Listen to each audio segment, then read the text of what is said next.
का ये आपका जैकपॉट है बच्चे। लेंथ रिविजनरी लेक्चर्स हैं वो लेके आ रहा हूं। अभी सीक्वेंस भी बताने वाले हो, यस वो बड़ा इंपॉर्टेंट है आपके लिए, सुनिएगा बेटा। टारगेट इस चीज का बनाइए कि आज मुझे 16 घंटे पढ़ना है। हेलो जी, क्या हाल है बच्चे? Very very very good morning, good afternoon, good evening. जो भी बच्चा जिस भी समय पर ये लेक्चर देख रहा है, ये वीडियो देख रहा है, बच्चे आप सब लोगों को पता है कि सीएस एग्जीक्यूटिव में जो आपके 5 लॉज हैं उसमें से पहले 4 लॉस की स्ट्रैटेजी मैं आपको बता चुका हूं कि आपको कौन से चैप्टर्स कितने मार्क्स के आने वाले हैं और किस चैप्टर को आपको किस सीक्वेंस में करना है, राइट। आज अगर हम बात करें तो हम बैठे हैं 10th ऑफ फरवरी पे, 10 फरवरी पे आज हम बैठे हैं। फरवरी से मार्च, मार्च से अप्रैल, अप्रैल से मई, मई से जून, 10 जून में 4 महीने रह गए और तब तक तो आपके पेपर भी खत्म हो जाएंगे। 10 जून तक तो आपके एग्जाम्स भी खत्म हो जाएंगे। तो अब हमको क्या स्ट्रैटेजी रखनी है अपने सीएस एग्जीक्यूटिव के लास्ट लॉ के सब्जेक्ट के लिए, जिसका नाम है ईसीआईपीएल। ईसीआईपीएल में मैं आपको एक चीज बता दूं, इसको पढ़ने का तरीका बाकी सारे सब्जेक्ट से थोड़ा सा अलग है। मतलब मैंने आपको बाकी सब्जेक्ट्स में क्या बोला, मैंने बोला कि सबसे पहले आप रेड जोन वाले चैप्टर्स करो, फिर आप ग्रीन जोन वाले चैप्टर्स करो, फिर आप ब्लू जोन वाले चैप्टर्स करो, राइट। इन जोनल को मैंने किस तरीके से डिस्ट्रीब्यूट किया है, on the basis of your marks, कि भाई रेड जोन वाले सबसे ज्यादा इंपॉर्टेंट है, फिर ग्रीन जोन वाले उससे कम इंपॉर्टेंट है, ब्लू जोन वाले सबसे कम इंपॉर्टेंट है, राइट। ऐसे ही किया हम लोगों ने। लेकिन जब आप देखते हो इसके अंदर, ईसीआईपीएल के अंदर, तो ध्यान से देखिएगा बेटा जो मैं कह रहा हूं। आपको सबसे ज्यादा मार्क्स वाले चैप्टर्स मैंने यहां लिखे हुए हैं भाई। आपको पहले कंपटीशन एक्ट है, फिर कंज्यूमर प्रोटेक्शन एक्ट है, देख रहे हो आप, फिर आपका ओवरसीज डायरेक्ट इन्वेस्टमेंट है, फॉरेन डायरेक्ट इन्वेस्टमेंट है, फॉरेन एक्सचेंज मैनेजमेंट है, LRS, LRS is inherent part of FEMA, जिसको हम बोलते हैं liberalised remittance scheme. Then foreign trade policy है। ग्रीन जोन में देखो बेनामी है, फॉरेन कंट्रीब्यूशन रेगुलेशन एक्ट है, मनी लॉन्ड्रिंग है, इकोनॉमिक ऑफेंडर्स है, रेरा है, लीगल मेट्रोलॉजी है, और इधर ईसीबी एंड एससीजेड है। लेकिन पॉइंट क्या है, ऐसे ही अगर आप देखोगे तो यहां पर भी है। इसमें पार्ट बी में तो आपको पता है 5 ही चैप्टर आते हैं। कॉपीराइट एक्ट 1957, इसके बाद आता है पेटेंट एक्ट 1970, लीगल, इसके बाद आपका आता है पेटेंट एक्ट के बाद trademark act 1999, geographic indications 1999, design act 2000। 5 chapter है। लेकिन इनके सीक्वेंस आपको कैसे करने हैं बड़े इंपॉर्टेंट है, सुनिएगा। सबसे पहले तो आपको यह समझना है कि जो पार्ट बी है ना 40 मार्क्स का, ये आपका जैकपॉट है बच्चे। जो 40 मार्क्स का पार्ट बी है, ये आपका, मैं क्या बोल रहा हूं, जैकपॉट है 40 मार्क्स का। 5 चैप्टर हैं 40 नंबर के और सुपर इजी हैं। हाँ थोड़े से लेंथी हैं, मैं फिर से बोलूंगा लेंथ है इसमें मैं कोई डिनाइल नहीं कर रहा, लेकिन इजी है। इजी है टू अंडरस्टैंड, इजी है टू लर्न एंड इजी है टू रिटेन। मैं इन 5 चैप्टर्स की जो फुल लेंथ रिविजनरी लेक्चर्स हैं वो लेके आ रहा हूं। अभी मैं इसके एलएमआर पे काम कर रहा हूं, आपको पता है।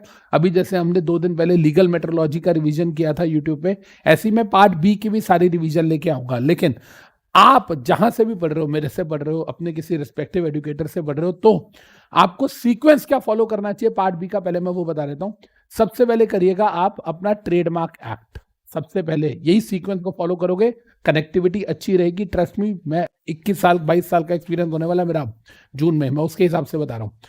तो सबसे पहले आप क्या करेंगे, अपना ट्रेडमार्क एक्ट करिएगा, उसके बाद कॉपीराइट एक्ट कीजिएगा, या ट्रेडमार्क के बाद आप डिजाइन एक्ट कीजिएगा, फिर ज्योग्राफिक इंडिकेशंस कीजिएगा। ये दोनों बड़े छोटे छोटे से हैं। और फिर आप कीजिएगा कॉपीराइट एंड देन पेटेंट। इस सीक्वेंस को फॉलो करना है। Repeat, start with trademark act 1999, then move on to Geographic Indications Act 1999, then Design Act 2000, then Copyright Act 1957 and then Patent Act 1970। इसी सीक्वेंस को फॉलो कीजिएगा। और ये 5 चैप्टर आपको पता है 40 मार्क्स के हैं। इसके अंदर अगर हम इन दोनों चैप्टर्स की बात करें तो ये तकरीबन आपको 8 मार्क्स के आते हैं। इन तीनों चैप्टर्स की बात करें तो ये तकरीबन आपको 28 मार्क्स के आसपास बोल दो सर। लेकिन 28 एंड 8 अगर हम बात करें तो 36 मार्क्स हो गए। एक और है चैप्टर जिसका नाम है introduction to IPL, introduction to intellectual property laws, जहां पर वो वीपो वगैरह की बात करता है, वर्ल्ड इंटेलेक्चुअल प्रॉपर्टी ऑर्गेनाइजेशन की। तो 4 नंबर का वो भी आ सकता है। वो मैंने यहाँ डाला नहीं है क्योंकि वो अलग से कोई एक्ट नहीं है, लेकिन आपके मॉड्यूल में बड़ी गंदी लैंग्वेज में दिया हुआ है। लेकिन उसको एक बार तो दिल मार के आपको पढ़ना पड़ेगा। उसके चार्ट्स भी मेरे पास है जो मैं आप सब लोगों को प्रोवाइड कर दूंगा। तो कहने का मतलब 8 नंबर का हो गया ज्योग्राफिक इंडिकेशन एंड डिजाइन।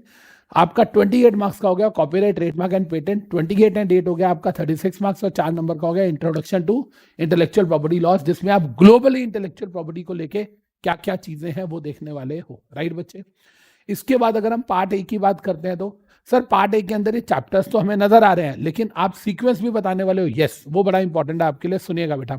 सबसे पहले आप पढ़िए बेनामी प्रॉपर्टी, ये वो सीक्वेंस है जो मैं कई सालों से फॉलो कर रहा हूं। सबसे पहले कीजिए बेनामी प्रॉपर्टी, बेनामी प्रॉपर्टी के बाद कीजिए एफसीआरए, एफसीआरए के बाद कीजिए आप मनी लॉन्ड्रिंग, मनी लॉन्ड्रिंग के बाद कीजिए फ्यूगिटिव इकोनॉमिक ऑफेंडर, इसके बाद कीजिए लीगल मेट्रोलॉजी, इसके बाद कीजिए रेरा। मतलब पहले आपको ग्रीन जोन वाले चैप्टर्स करने हैं। आई रिपीट, पहले आपको ग्रीन जोन वाले चैप्टर्स करने हैं। ये सारे के सारे जो चैप्टर्स है ना, या अगर आपको थोड़ा सा चेंज करना है तो आप ऐसे भी कर सकते हो कि ये 4 चैप्टर्स तो एक साथ करोगे, क्योंकि ये वो 4 चैप्टर्स हैं बेटा जो ब्लैक मनी से रिलेटेड है। ये सारे के सारे चैप्टर्स ब्लैक मनी से रिलेटेड है, इसमें कनेक्टिविटी बहुत स्ट्रांग है। तो पहला सीक्वेंस आप ये कर सकते हो कि benami, FCRA, money laundering and fugitive economic offender. फिर 5th और 6th नंबर पे आप ये कर लो, 5th एंड 6th नंबर पे आप इस पे आ जाओ, और इसमें भी क्या करेंगे, 5th पे जाएंगे हम कंज्यूमर प्रोटेक्शन एक्ट में, 6th पे जाएंगे कॉम्पिटिशन एक्ट में। जैसे ये 4 चैप्टर्स हैं आपके, ये 4 चैप्टर्स मिलके अप्रोक्सीमेटली वेटेज आपकी 16 से 20 नंबर की रखते हैं। उसी तरीके से ये consumer protection act and competition act, ये दोनों जो वेटेज रखते हैं ये अप्रोक्सीमेटली 20 मार्क्स की रखते हैं। तो 20-20 नंबर की ये वेटेज आपके लिए आने वाली है। हालांकि 60 मार्क्स के हिसाब से आपका कंटेंट बहुत ज्यादा है, आप इसको 15 भी कर सकते हो क्योंकि अब मार्किंग थोड़ी सी चेंज होने लगी है। तो आप इसको 15 मार्क्स का मान लो, आप इसको भी 15 मार्क्स का मान लो। चलो, तो 15 और 15 30 नंबर तो ये हो गए। ठीक है जी। इसके बाद अगर हम बात करते हैं तो यहां RERA and legal metrology 5 marks के ये आ जाते हैं, and ECB and SCZ 5 marks के ये आ जाते हैं। और अगर हम सीक्वेंस की बात करें तो सीक्वेंस में बेनामी, एफसीआरए, मनी लॉन्ड्रिंग, फ्यूगिटिव, फिर कंपटीशन और कंज्यूमर पे गए। उसके बाद अब दोबारा से यहां पर आ जाओगे लीगल मेट्रोलॉजी पे, रेरा पे, फिर आएंगे आप एसईजेड पे, ये रहेगा आपका।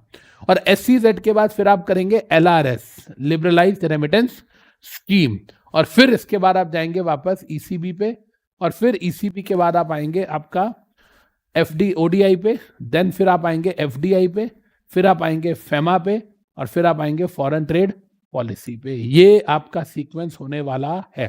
तो अगर आप देखेंगे ये 4 चैप्टर ब्लैक मनी वाले हो गए 15 नंबर के, और ये वाले जो 2 चैप्टर हैं कंज्यूमर एंड कंपटीशन, ये हो गए 10 नंबर के। 15 और 10, 15 और 15 30 हो गया, 30 मार्क्स। 5 नंबर का ये हो गया ईसीबी वाला और एससीजेड वाला, तो ये हो गया 35। 5 नंबर का रेरा और लीगल मेट्रोलॉजी, ये हो गया 40। इसका मतलब क्या हुआ कि ये जो आपके चैप्टर्स बचे हैं ODI, FDI, FEMA, LRS, FTP, ये 20 मार्क्स के होने वाले हैं। अब आप ध्यान से देखो, आपका पूरा 60 मार्क्स आपको समझ आ रहा होगा। मेरे ख्याल से आपको पूरा का पूरा 60 मार्क्स का जो गेम है बेटा वो समझ आ रहा होगा। 15 नंबर का आपका consumer protection and competition, 15 number के ब्लैक मनी वाले 4, 30 हो गए। 5 नंबर का एससीजेड ईसीबी 35, 5 नंबर का RERA legal metrology 40 and 20 marks के ये चैप्टर, जिसमें FEMA, ODI, FDI, FEMA, LRS and foreign trade policy है। ये सब फॉरेक्स से रिलेटेड है, आरबीआई से रिलेटेड है। तो अगर आप देखोगे ना तो आपका कोर्स बड़ा ब्यूटीफुली डिजाइन किया ICSI ने। 4 चैप्टर ब्लैक मनी वाले हो गए, 5 चैप्टर आपके फॉरेक्स से रिलेटेड हो गए, FDI, ODI, FEMA, LRS and foreign trade policy. 2 chapter consumer affairs से रिलेटेड हो गए, मिनिस्ट्री ऑफ कंज्यूमर अफेयर्स के अंडर आते हैं competition and consumer protection act. बाकी मिसलेनियस हो गए जिसमें ईसीबी, एससीजेड, वैसे तो ईसीबी और एससीजेड भी फॉरेक्स से रिलेटेड है, एक्सटर्नल कमर्शियल बोरिंग भी फॉरेक्स से रिलेटेड है, स्पेशल इकोनॉमिक जोन भी फॉरेक्स से रिलेटेड है, और फिर 2 हो गए इधर रेरा और लीगल मेट्रोलॉजी। तो इस सीक्वेंस को अगर आप फॉलो करोगे, मैं आपको एक चीज बता दूं बड़े आसानी से, ये चैप्टर्स आसान है। जो सीक्वेंस मैंने आपको बताया ना, पहले बेनामी करो, फिर एफसीआरए करो, फिर मनी लॉन्ड्रिंग करो, फिर फ्यूगिटिव, फिर कंज्यूमर, फिर कंपटीशन, मैं जैसे आपको बता रहा हूं ना वैसे वैसे टफनेस का लेवल बढ़ता जाएगा। और यहां पर ना ईगो में नहीं आना है कि मैं पहले फेमा से शुरू कर लूं। अगर आपको नहीं आया, क्योंकि फेमा यूट्यूब पे किसी ने बहुत डिटेल में पढ़ा नहीं रखा, एंड आई एम श्योर कि आपके एडुकेटर ने भी कोई 50 घंटे में नहीं पढ़ाया होगा, तो इसीलिए ऊपर ऊपर से पढ़ोगे, डिप्रेस हो जाओगे, चीजें याद नहीं रहेंगी, और चीजें जो है उसमें कनेक्टिविटी बहुत ज्यादा है।